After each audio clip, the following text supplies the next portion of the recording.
What if your LinkedIn profile could land you your dream client? Most people don't realize this, but your LinkedIn profile is often the first thing a prospect sees. And for many of you, it's going to be the thing that's holding you. Because let's be honest, you probably made your LinkedIn profile a few years ago, threw up an old headshot, wrote a quick about section, and probably haven't ever checked it since. You've not updated it, you've not optimized it, and you've never really given it a second thought. And that's the problem, because your LinkedIn profile is the digital version of walking into a room and meeting someone for the first time. But right now, most profiles are like a weak handshake. They set a really bad first impression. Your ideas might be great, your content might be really strong, and your experience might be exactly what someone needs. But if your profile doesn't communicate that instantly, people will never follow you, they'll never engage with you, and they will never trust you. That's why in this video, I'm going to show you exactly how to turn your LinkedIn profile into a high trust, high authority landing page that brings you opportunities on autopilot. And none of this is guesswork. This comes from 6 years of optimizing profiles for founders, CEOs, creators, operators, who collectively bring in thousands of leads every year. So I'm going to break this down into clear, simple steps that you can follow. Now, the first thing you have to pay attention to when people land on your profile is the header section. This is the top of your profile. And of course, it's the first thing people see. And on my profile here, you're probably drawn instantly to two things. You're drawn to my profile picture and my banner photo. And these are two really important pieces of digital real estate. Your eyes are naturally drawn to these, so it's important we optimize these. What most people have, though, is their profile picture is like a really old photo from years ago, and their cover photo is usually one or two things. It's either their company like stock photo, or it's just a random stock photo they found online. Or worst case, it's like the generic one that LinkedIn gives you. All of these are massively missed opportunities to build authority when people land on the profile. So let's pay attention first of all to my profile picture. What you'll notice about this is that there's a suggestion that maybe I'm speaking on stage or something here, which is a really good way to subtly build authority, because people think, if you speak on stage, you're probably someone worth listening to, like someone has booked you to speak, so you're probably an expert in your industry. So instantly, this is sending a subliminal message to my audience that I'm trustworthy. If you don't have one of you speaking on stage or on a podcast, you can just make sure that it's really high quality, it actually shows your face, because that's going to set you apart from most people who aren't even that good. The cover photo, though, is where a lot of the trust is built, and you can see there are a few key elements of mine here. The first thing you'll notice is there's somewhat of a value proposition here in the middle of my banner photo. So I actually use text within the cover photo or the banner photo to tell people exactly what I do. So instantly when you land on my profile, you see turning entrepreneurs into thought leaders through personal branding. That tells you exactly what I do and who I do it for straight away. And if that's you, you're going to be curious and you're going to read through the rest of the profile, which is exactly what I want. There are a few key elements of this, though, that are really key. Just above that, you'll see it says 300 plus personal brands built. I even include some of the headshots of the clients we've worked with just for that extra little bit of trust. The fact that we've built 300 plus personal brands, it's actually now 350 at the time I recorded this, is a suggestion that we're probably quite good at what we do just because we've done it so many times. And also, you don't build an agency with 350 clients if you're not at least a little bit good at what you do, right? So this is an instant trust builder. Along the bottom of the banner photo, we also have some of the logos of places we've been featured and clients we've worked with, like KPMG, we work with people from the Telegraph, and we've been featured in Sky News, Entrepreneur, Business Insider, etc. This again is a massive source of social proof. If you're featured in these places and you're working with these sorts of clients, you're probably quite credible. And we actually steal a lot of authority from these publications and these logos.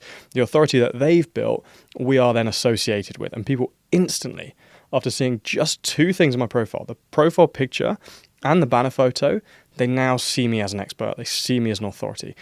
Everything else they consume in my profile, the about section, my experience, even my content, they're going to consume with a bit more gravitas. It's going to hold a lot more weight because they see me as somebody worth listening to. The next thing you'll notice in this section is actually my tagline. So here it starts with 300 plus personal brands built. It's actually the exact same as what we have in the cover photo. And again, there's a reason for that. It's because this enforces credibility. And this tagline is so important because you can check this right now. If you go on your phone or your laptop, open up a new tab and go to the LinkedIn feed and scroll through some of the content you see. You'll notice that the only things that show up with the post is the profile picture, of course the name, and the tagline. So the tagline is one of the only parts of the profile that actually shows up in the feed when you post. And that means it's essential for building instant credibility and getting people to click onto your profile. So you want to use your tagline to create credibility and curiosity. I do that with 300 plus personal brands built. I also mention some of the places that I'm featured: Sky, Entrepreneur, Insider, again, just for extra social proof. And only then do I actually say my job role, founder and CEO at KUROGO. That's what most people will have in their tagline, just that bit. It's like job role at company. That is a very typical tagline for most people. I only have that after building up a lot of credibility first. I then go into explain exactly what we do. So we create thought leaders through personal branding. Again, that's our value proposition. There's a promise to the audience. So they kind of know what they're going to get out of following me, consuming my content, or even working with us. And then instantly, the first three parts of the profile picture, cover photo, and tagline, people know what we do and they know that we're credible. And that's exactly what I want. Just under this, beneath a location, you have test your personal brand score. Now, this is actually a website link that you can include in your profile. You can either include a website link here, or you can add a custom button. And that custom button might be, visit our website or learn more. I prefer to use the website link. I just think it looks a little bit cleaner. And you can also personalize the text over the link. So this link here, this sends people to one of our lead magnets. And that lead magnet is an assessment of their personal brand. So they answer a series of questions and it tells them how strong their personal brand is. It's a really great lead magnet for us. It's generated over 2,000 leads actually over the course of its existence. And I link that early in the profile with the text over it, test your personal brand score. When you add your link to this section, you're going to have the option to customize that text. So don't just say something like, visit our website, or leave the text as the link itself, because that doesn't really create any curiosity whatsoever. Whereas having something like test your personal brand score, instantly people think, oh, I want to know what my personal brand score is. How do you test your score? What is this? So people are curious enough to click this link. And we actually use trackable links all the way through the profile. So I know at any one time exactly how many people are clicking that link each and every week. This is a really good way to see how effective your personal brand is and your LinkedIn profile is in actually generating opportunities for your business. So wherever you want people to go after your profile, make sure you include it in this link. This is the first link they're going to see. It's going to be the one that gets the most clicks, so make this the highest priority thing you want people to see. I recommend having something like a lead magnet in there.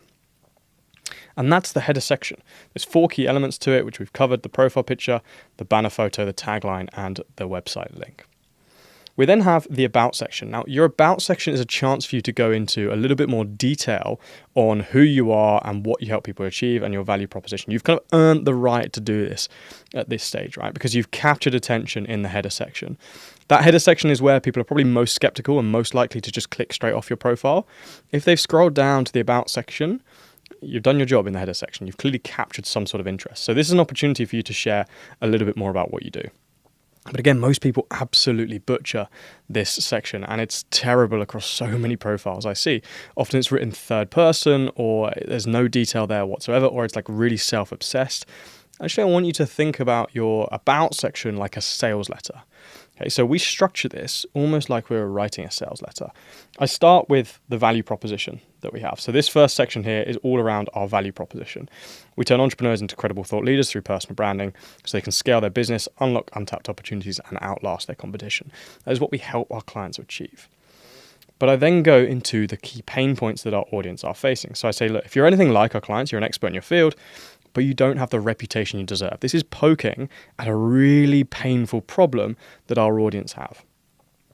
I then tease what life would be like if they had a really strong personal brand, if they had our solution. So if they became the go-to authority in their space, they would be able to generate inbound leads, win clients and customers, attract media features, attract top talent, speak on stage. These are all things that our audience want to achieve. So in this section here, I'm essentially future pacing. I'm showing them what life could be like. And this creates what we call a gap. So there is a gap between these two things, where they are now and where they want to be. We then bridge that gap with our solution. So here I explain what our solution is, the 3 steps that we take people through. So we have a model that we use with all of our clients. And this here is the bridge between those 2 scenarios, the pain that they're having at the moment and the future where all of their desires and their goals have come true. So we're positioning our solution as the bridge between them. Of course, at that point, the immediate reaction from people is going to be skepticism, so I load this up with proof. This is all proof from previous clients that we've worked with. This is, to be honest, just a snapshot of the proof we have, but it's some of the best results we've achieved. And that convinces people that, yeah, they're kind of in safe hands if they work with us. It gets them over the edge where they're actually willing to have a conversation with us and they might be willing to buy. At the end of it, that we then have a really simple call to action. If you want to see if you qualify to work with us, or if you want to see how we could build your personal brand, shoot me a DM saying those words, personal brand. That is the only place on the internet that I use that call to action. So I know anyone that comes through my profile and DMs me personal brand, they've read through my about section. So I know exactly how many people are going through this section as well. Of course, you could use a trackable link here. I prefer to give them the opportunity to actually message on the platform because I think it's slightly lower friction. I can then qualify them on the platform and not waste time on calls with people that aren't necessarily qualified to work with us. So your about section is essential for building more trust with your audience and communicating how you can actually help people. But it's essential that you write it like a sales letter, not like a resume. We then move to the featured section. Again, if you've done your job in the header section and the about section well, this featured section is a conversion goldmine. This is an opportunity for you to start generating leads. So what I include in this section is either low ticket products, so our products that are cheaper than normal, our done for you agency retainer is going to cost you a few thousand per month. Linking that right here is not going to convert because people aren't ready to commit to that level. But linking a $97 product, for example, is something that people might actually buy. So I link low ticket products, and I also link 2 lead magnets. I link our ultimate guide to becoming a thought leader, and I link a thought leadership report. And this captures people at 3 kind of different types of people, I guess, that are going to be viewing the featured section. The person that wants to learn the whole system and kind of know that we really know what we're talking about before they work with us, they're going to consume the ultimate guide.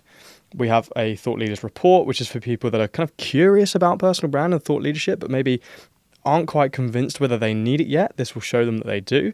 And then we have our low ticket product for people that are literally ready to go and they want to buy right now. So I'm speaking to people at 3 different stages of the buyer journey and having items for everyone in this section. And I recommend you do the same. If you don't have lead magnets or low ticket products at this stage, what you can include here is your highest performing posts or staple pieces of content that actually tell people what you do or demonstrate a lot of authority. You can link to case studies or results pages on your website. If you have a page on your website that shows your process and how you work with clients, you might include that in there. So this is a place for the key content that you want interested leads to view before they work with you. You can include an unlimited number of things in this featured section. However, only the first 3 will show in full. If you have 1, 2, or 3 in there, they're all going to show in full. But if you have any more than 3, you can see people have to scroll to get the rest of them. That's absolutely fine. You can include more than 3 in there, but just know that numbers 4 onwards, people are not going to see straight away. So you've really got to prioritize the first 3 items in your featured section and make sure they are the top priority ones, the most important ones you want people to see. As I said, I tend to use low ticket products and lead magnets because I'm using my profile to generate leads. You could have newsletters, key pages on your website, high performing content, etc. in here as well. If you were looking to land speaking engagements, you might have a speaker show reel and a book you to speak page. Depends on what you're actually looking to achieve with your profile, but you want the key links that people need to go through in this featured section. Notice as well how it's all very visual. It's all got clean titles. You know exactly what everything is before you actually access it. Really important to go to the effort of making sure these actually look clean because it just communicates, I think, positive things about your brand that you take care of these sorts of things. So make sure it all looks neat. These are all the same size. It's really easy to understand what you're getting out of each one. We then come down to the experience section. Again, this is a section for most people where it's just a complete mess and it's all over the place.